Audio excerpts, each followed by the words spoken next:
அனைத்து தமிழ் மக்களுக்கும் கணேசன் பணிவான வணக்கம். என்னோட சேனல் சப்ஸ்கிரைப் பண்ணாதவங்க சப்ஸ்கிரைப் பண்ணிக்கோங்க. என்னோட ஒரிஜினல் டெலிகிராமோட லிங்க் பார்த்தீங்கன்னா வீடியோ டிஸ்கிரிப்ஷன் கொடுத்துருக்கேன். ஸோ ஜாயின் பண்ணாதவங்க ஜாயின் பண்ணிக்கோங்க. உங்களுக்கு ஃப்ரீயாக டிமேட் அக்கௌண்ட் வேணும் ட்ரேடிங் பண்ணுறதுக்கு அப்படின்னா அதோட லிங்க்கும் பார்த்தீங்கன்னா வீடியோ டிஸ்கிரிப்ஷன் கொடுத்துருக்கேன். ஸோ அதை கிளிக் பண்ணி ஃப்ரீயாக டிமேட் அக்கௌண்ட் வந்து நீங்கள் ஓப்பன் பண்ணிக்கலாம். ஸோ வாங்க ஃப்ரெண்ட்ஸ், மார்க்கெட் பற்றி டிஸ்கஸ் பண்ணலாம். ஸோ மார்க்கெட் பற்றி டிஸ்கஸ் பண்ணுறதுக்கு முன்னாடி இன்னைக்கு என்ன ஒரு நியூஸ் அப்படின்னு பார்த்தீங்கன்னா, டொனால்ட் ட்ரம்ப் அவர்கள் வந்து மறுபடியும் வந்து ஒரு டேரிஃப் வந்து கொண்டு வந்திருக்காங்க. டேரிஃப்ங்கிறது கட்டணம். ஸோ இதுக்கு முன்னாடி பார்த்தீங்கன்னா ஸ்டீல் அண்ட் அலுமினியம் டேரிஃப் வந்து 10% இருந்து 25% வரைக்கும் இன்க்ரீஸ் பண்ணியிருந்தாங்க. ஸோ இதனால பெருசாக வந்து பாதிக்கப்பட்ட ரெண்டு கண்ட்ரி எதுனா சைனாவும் இந்தியாவும் தான். ஸோ அதை பேஸ் பண்ணி தான் ஸோ மார்க்கெட் வந்து கொஞ்சம் ஒரு 4-5 நாளாக பார்த்தீங்கன்னா டவுன் சைடு வந்து இறங்கிட்டு இருக்கு. ஸோ இன்னைக்கு வந்து பார்த்தீங்கன்னா மோடி அண்ட் ட்ரம்ப் வந்து மீட்டிங் வந்து நடந்திருக்கு.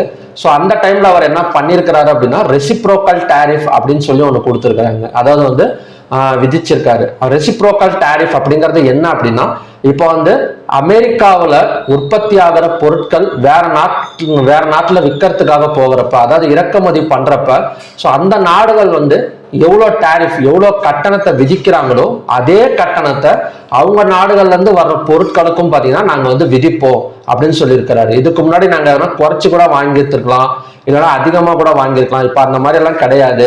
நீங்க எவ்வளோ 100% டேக்ஸ் போறீங்களா, நாங்களும் 100% டேக்ஸ் போடுவோம். நீங்க 200% போடுறீங்களா, நாங்களும் 200% போடுவோம்.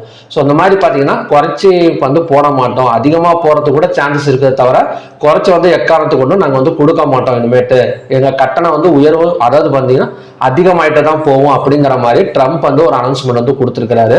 ஸோ அந்த அனௌன்ஸ்மெண்ட் வந்தவொடனே பார்த்தீங்கன்னா கிட்டத்தட்ட சென்செக்ஸ் எல்லாம் பார்த்தீங்கன்னா ஒரு 500 பாயிண்ட்ஸ் பக்கம் டவுன் வந்து எடுத்திருந்தது. ஸோ அது மட்டும் இல்லாமல் லாஸ்டா என்ன சொல்லியிருக்காரு அப்படின்னா, மற்ற நாடுகளில் இருக்கிற கட்டணத்தை விட இந்தியாவில் வந்து அதிகமாக கட்டணத்தை வந்து விதிக்க போறோம் அப்படிங்கிற மாதிரி அவர் வந்து சொல்லியிருக்கிறாரு. ஸோ இந்த நியூஸ் வந்து பார்த்தீங்கன்னா ஒரு நல்ல ஒரு நெகட்டிவ் நியூஸ் தான். இது ஒரு பாசிட்டிவ் நியூஸ் கிடையாது. யாருக்கு பாசிட்டிவ் நியூஸ்னா, அமெரிக்கன்ஸுக்கு வேணா அது வந்து பாசிட்டிவ் நியூஸ். ஏன்னா மற்ற நாடுகள்ல இருந்து வரியை கலெக்ட் பண்ணி ஸோ அவங்க நாட்டு மக்களுக்கு அவங்க நல்லது பண்ணலாம் அப்படிங்கிற ஒரு நோக்கத்துக்காக தான் அவங்க வந்து விதிச்சிருக்காங்க. ஸோ அமெரிக்கன் மார்க்கெட்டை பொறுத்த வரைக்கும் இது வந்து கொஞ்சம் பாசிட்டிவ் நியூஸ். ஸோ மற்ற எக்ஸ்சேஞ்சஸ், ஸோ ஜப்பான் எக்ஸ்சேஞ்ச், அப்புறம் சைனா எக்ஸ்சேஞ்ச், சைனாலாம் பார்த்தீங்கன்னா பெரும்பாலும் இதில் வந்து அடிபடும். இந்தியா அண்ட் சைனா தான் பெரும்பாலும் அடிப்படும். எதனாலனா ப்ரொடக்ஷன் கம்பெனிஸ் வந்து ரொம்ப அதிகம், இந்தியாவிலேயும் அதிகம், அதே சமயம் பார்த்தீங்கன்னா சைனாவிலேயும் அதிகம். ஸோ இந்த மாதிரி பொருட்களை கொண்டு போறப்ப, இம்போர்ட் பண்றப்ப டாக்ஸஸ் அதிகமா இருந்தது அப்படின்னா ஸோ பாதிக்கப்பட போகிறது இந்தியாவும் சைனாவும் தான். ஸோ மண்டே வந்து ஒரு கேப் டவுன் நடக்குமா இந்த நெகட்டிவ் நியூஸ்னால? ஸோ மண்டே வந்து ஒரு கேப் டவுன் நடக்கிறதுக்கான ஒரு பாசிபிலிட்டிஸ் வந்து கண்டிப்பா வந்து இருக்கு. ஏன்னா இன்னும் மார்க்கெட் கிட்டத்தட்ட ஒரு லாஸ்ட் டைம்ல கொஞ்சம் ரெக்கவரி ஆனது, ஒரு 230க்கு மேல பார்த்தீங்கன்னா கொஞ்சம் ரெக்கவரி எடுத்திருக்கு.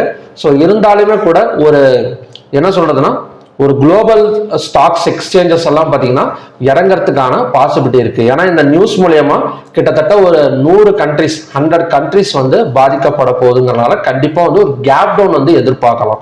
ஸோ அதை பத்தி டிஸ்கஸ் பண்ணலாம். ஃபர்ஸ்ட் வந்து நம்ம அது பார்க்கறதுக்கு முன்னாடி ஓப்பன் இன்ட்ரெஸ்ட் டேட்டாஸ் எப்படி க்ளோஸ் ஆயிருக்குன்னு பார்த்துட்டு வந்துடலாம்.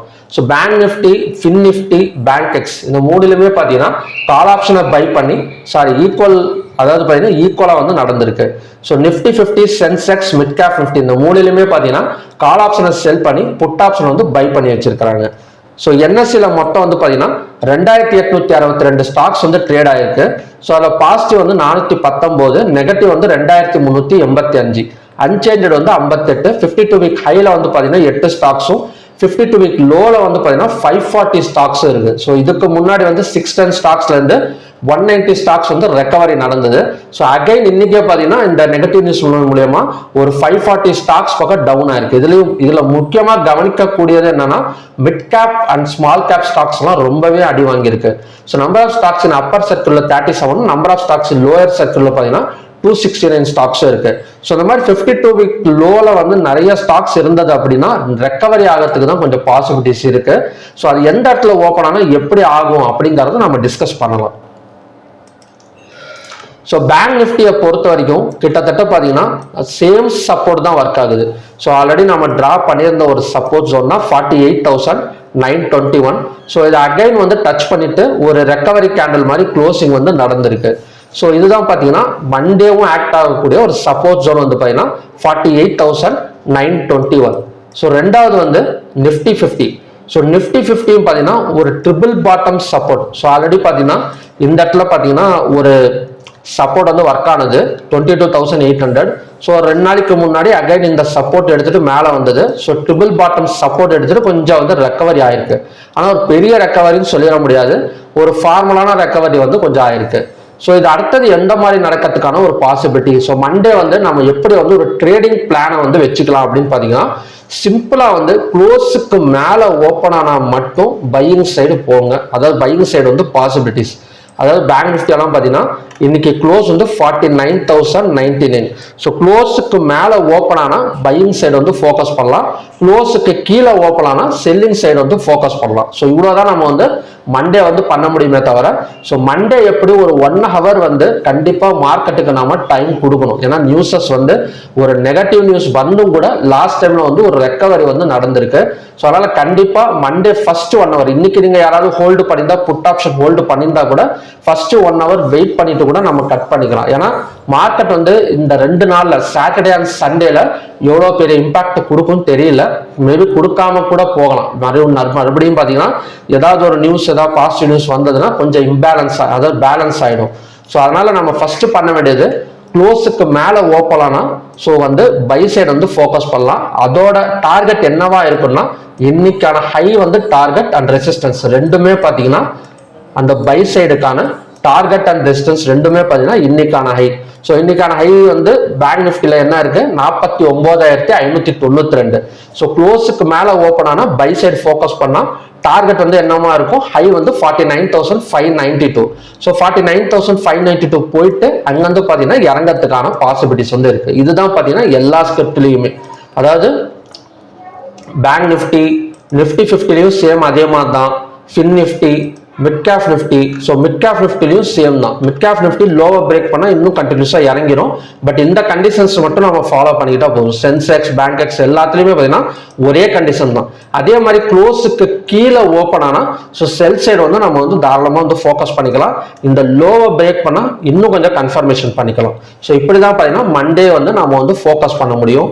ஸோ இதில் சப்போர்ட் ஜோன் அப்படிங்கிறது ரொம்ப ரேர் தான். ஏன்னா இந்த சப்போர்ட் வந்து உடையத்துக்கு சான்ஸ் இருக்கு. சப்போஸ் கேப் டவுன்ல ஓப்பன் ஆனது அப்படின்னா ஸோ கண்டினியூஸ் செல்லிங் 22,500 எல்லாம் நிஃப்டி வந்து இறங்கிறதுக்கான சான்சஸ் வந்து இருக்கு. கேப் டவுன்ல ஓப்பன் ஆனா ஒரு ஒன் சைடு செல்லிங் மார்க்கெட் வந்து நம்ம மண்டே வந்து தாராளமாக வந்து ஃபோக்கஸ் வந்து பண்ணிக்கலாம். இந்த நியூஸ் வந்ததுக்கு அப்புறம் கூட கிட்டத்தட்ட 18 ரொம்ப ஒரு பெரிய இம்பாக்ட் இல்லை. அந்த ஸ்டீல் அண்ட் அலுமினியம்ல வந்து ஒரு 10% 20% டேரிஃப் கொண்டு வந்த உடனே பார்த்தீங்கன்னா டாலர் ரேட்டு இந்தியன் மதிப்பெல்லாம் பார்த்தீங்கன்னா ரொம்ப இறங்குனது. பட் இந்த நியூஸ் வந்து கூட அவ்வளோவா இது வரைக்கும் கூட ஒரு பெரிய இம்பாக்ட் வந்து இல்லை. ஏன்னா இது வந்து எல்லா கண்ட்ரீஸுக்குமே ஓவராலாக அஃபெக்ட் ஆகக்கூடிய ஒரு நியூஸ். ஸோ பேங்க் நிஃப்டியோட சப்போர்ட் ஜோன் எல்லாம் பார்த்தீங்கன்னா அடுத்தது இந்த லோ 48,750. ஸோ நிஃப்டிக்கானது சேம் சப்போர்ட் ஜோன் தான் 22,800. ஸோ ஃபின் நிஃப்டி வந்து 23,000. மிட் கேப் நிஃப்டிக்கு சப்போர்ட்டே கிடையாது, ஃபுல்லாக இறங்கிட்டு இருக்கு, பார்க்கலாம். சென்செக்ஸுக்கு சப்போர்ட் ஜோன் வந்து 74,990. பேங்க் எக்ஸுக்கு பார்த்தீங்கன்னா இந்த இடம் சப்போர்ட் ஜோன் வந்து 55,480. ஸோ இதுதான் பார்த்தீங்கன்னா சப்போர்ட். ஸோ க்ளோஸுக்கு மேலான பை வந்து ஃபோக்கஸ் பண்ணலாம். டார்கெட் அண்ட் ரெசிஸ்டன்ஸ் வந்து இன்னைக்கான ஹை. க்ளோஸுக்கு கீழே ஓப்பன் ஆனால் செல்லிங் சைடு வந்து ஃபோக்கஸ் பண்ணிக்கலாம். அதையும் லோவர் பிரேக் பண்ணால் கண்டினியூஸாக கீழே இறங்கிறதுக்கான சான்ஸ் வந்து இருக்கு. ஸோ ஓகே ஃப்ரெண்ட்ஸ், இதுதான் பார்த்தீங்கன்னா மண்டேக்கான கண்டிஷன்ஸ். ஸோ மறுபடியும் பார்த்தீங்கன்னா நல்ல ப்ரெடிக்ஷன் வீடியோட நான் வந்து உங்களை மீட் பண்ணுறேன். நன்றி, வணக்கம்.